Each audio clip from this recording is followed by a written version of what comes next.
Bendiciones para todos mis amados. Hoy lunes 30 de marzo del año 2020. Soy la profeta Mildred Mata y hoy tengo una palabra de parte de Dios que quiero compartir contigo. El Espíritu de Dios trajo a mi espíritu una palabra y me dijo, ¿por qué dudas? ¿Sabe algo? La duda es la puerta a la incredulidad.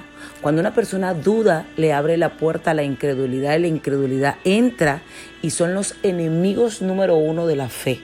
Cuando usted está viviendo un proceso de prueba, el enemigo siempre va a buscar la manera de que tú dudes del poder de Dios, porque él sabe que si tú dudas, le abres la puerta a la incredulidad y por allí vas a detener el milagro que Dios quiere hacer contigo.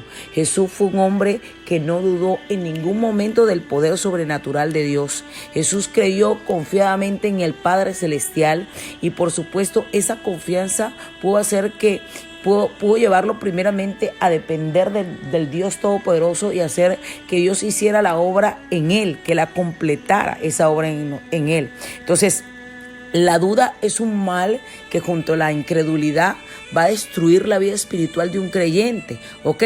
Porque la duda le lleva al hombre a perder su alma, a perder todo. La duda y la incredulidad hacen que nosotros dudemos del poder de Dios y no creamos en Él y no podamos creer en lo que Dios va a hacer, en lo que el Señor, Dios Todopoderoso, pueda traer. Además que la duda trae con nosotros un mal que se llama temor y el temor nos conduce al miedo y el miedo te hace que tú pierdas tu originalidad personal, o sea, que tú pierdas tu seguridad ante Dios, porque es una cadena. Si usted va a la palabra, se va a encontrar con un hombre que tuvo dudas y esa duda no le permitió ver y andar sobre las aguas para ver la gloria de Dios. Dice en el libro de Mateo 14, dice que Jesús, después que despidió a la multitud, subió al monte a orar aparte y cuando llegó la noche estaba allí orando solo y ya la barca estaba en medio del mar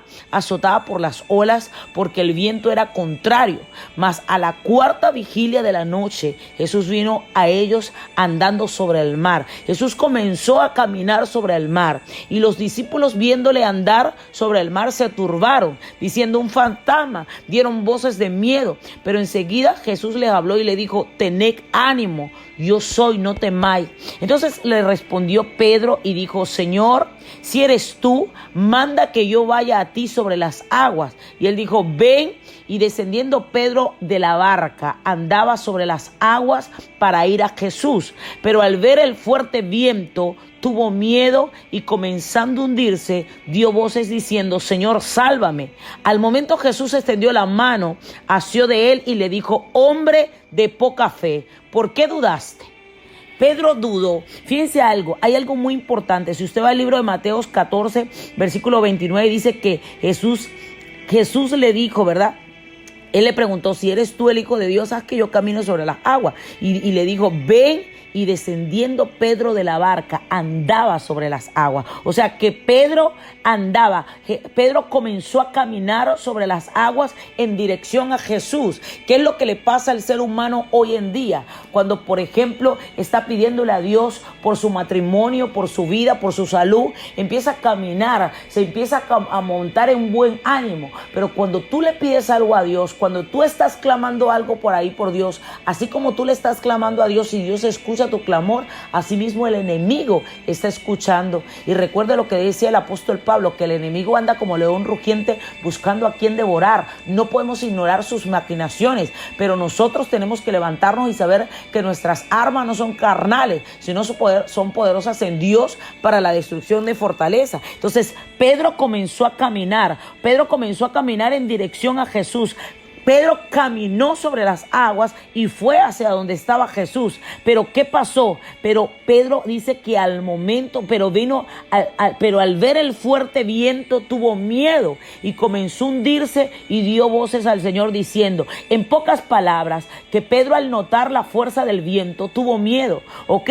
Porque comenzó a hundirse. Cuando usted empieza a ver a un lado, empieza a ver a otro, empieza a escuchar a los demás, empieza a escuchar al amigo, al vecino, ahí es donde entra la duda, ahí es donde entra el miedo, ahí es donde el enemigo va a buscar la manera de traer saetas a tu pensamiento para que tú empieces a dudar. Tú puedes levantarte en la mañana y empezar a orar y a clamar para que ese virus, para que esa peste no te toque, pero cuando tú empiezas a ver lo que está haciendo el mundo, cuando tú empiezas a examinar las redes sociales, cuando tú empiezas a escuchar lo que te dicen los demás por allí, esos son los vientos que van a venir, esos son los vientos que van a golpear tu fe, esos son los vientos que vienen, mire hermano, directo a atropellar tus pensamientos para que vengan espíritus angustiadores y tú empieces a dudar. Esos son los vientos. Una persona está pidiendo por un matrimonio, está clamando por ese matrimonio, por esa familia, pero siempre vas a tener vientos contrarios, siempre vas a tener personas que te van a hacer dudar, siempre vas a tener personas que te van a decir, no, ese hombre no va a mejorar con nada, no, ya ese no va a cambiar con nada, te van a decir cualquier cantidad de cosas. Si estás orando por tu finanza, va a haber gente que te va a decir, ¿cómo vas a estar orando? Mira, en estos 40 días nadie te va a ayudar, nadie te va a bendecir, pero tú tienes que creer, no puedes ser como Pedro. Pedro cuando vio el viento fuerte tuvo miedo y comenzó a hundirse, y ahí le dijo, sálvame Señor, sálvame Maestro, y dice que al momento Jesús extendió la mano y asió de él y le dijo, hombre de poca fe, ¿por qué dudaste? En pocas palabras, al momento Jesús lo tomó de la mano y le dijo, qué poca fe tienes, Pedro, ¿por qué dudas? ¿Por qué? Porque cuando nosotros no le creemos a Dios, entra en nosotros la duda. ¿Y sabe lo que dice el libro de Santiago 1:6? Dice, pero pida con fe, no dudando nada, porque el que duda es semejante a la onda del mar, que es arrastrada por el viento y echada de una parte a otra. ¿Ok? Es más, dice, no piense pues quien tal haga que recibirá cosa alguna del Señor, porque si usted tiene duda, usted va a estar de aquí para allá, y la duda te abre la puerta a la incredulidad. Antes de que llegue la incredulidad a tu vida, la duda te tocó la puerta, la duda del poder de Dios, la duda de lo que mi Padre Celestial puede hacer.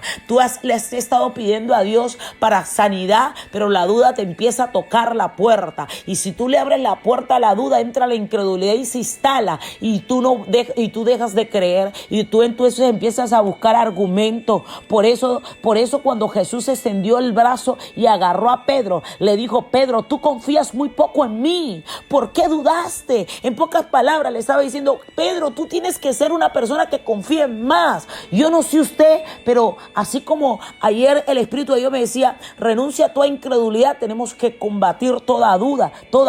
Y dice, y que cuando ellos subieron a la barca, se calmó el viento. Entonces los que estaban en la barca vinieron y le adoraron y dijeron, verdaderamente es el Hijo de Dios, ¿verdad? Porque era una prueba para Pedro. Esto que estamos viviendo, estos vientos que están soplando de manera contraria en tu vida, en tu matrimonio, en tus hijos, en tu salud, en tu economía, son vientos, son pruebas que Dios está permitiendo para ver cómo está tu fe. Dios te quiere llevar a otro nivel de fe. Dios quiere llevarte a un nivel donde tú le puedas creer. Y usted sabe por dónde entra la duda: cuando nos creemos independientes, cuando nos separamos de Dios. Por eso Jesús decía, separados de mí nada podéis hacer, yo soy la vid, vosotros los pámpanos, nada podéis hacer separado de mí. Jesús vivía con una dependencia total al Señor. Usted y yo tenemos que vivir con una dependencia total a Dios. Cuando empezamos a hacer independientes las cosas, cuando creemos que nosotros podemos hacer las cosas por sí solos, ahí empieza la duda, ahí empezamos a caminar sobre las aguas y empezamos a dudar. Pero tú no puedes permitir que los vientos que están soplando de manera contraria te lleven a un río de incredulidad. Tú tienes que creerle a Dios, tú tienes que creer en lo que Dios va a hacer, tú tienes que creer en lo que Dios va a estar haciendo allí. Y la duda es causada por nuestra debilidad, por nuestra fragilidad humana, porque el ser humano carece de esa seguridad plenamente de Dios, que era la que tenía Jesús, ¿ok? Porque Jesús nos habla de esa fe plenamente en Dios. Entonces, el que duda, el que empieza a dudar, no tiene fe. Recuerde lo que dice la palabra en el libro de Hebreos 11. La fe es la certeza de lo que se espera, la convicción de lo que no se ve. No tienes que ver nada. Tomás dudó. La gente duda. ¿Por qué duda? Porque quiere ver las cosas antes de verlas. Pero realmente para los hombres espirituales tenemos que creer antes de ver. Pedro dudó del poder de Dios. Yo vengo a orar por ti para que esa duda que ha entrado en tu vida, que le ha abierto la puerta a la incredulidad, para que se instale el miedo, salga hoy de tu vida. Padre, en el nombre que sobre todo nombre tiene poder, en el nombre de Jesús de Nazaret, del Hijo del Dios viviente, de aquel que venció a Satanás en la cruz del Calvario. Señor, con la guianza de tu Santo Espíritu, yo reprendo toda duda, Dios mío, que nos ha llevado a andar como las ondas del mar, a ser arrastrados de un viento y echado de una parte a otro. Señor, te pedimos que tú desarraigues de nosotros la duda y nos ayudes, Señor, a aumentar la fe en el nombre que sobre todo nombre tiene poder, en el nombre de Jesús. Amén.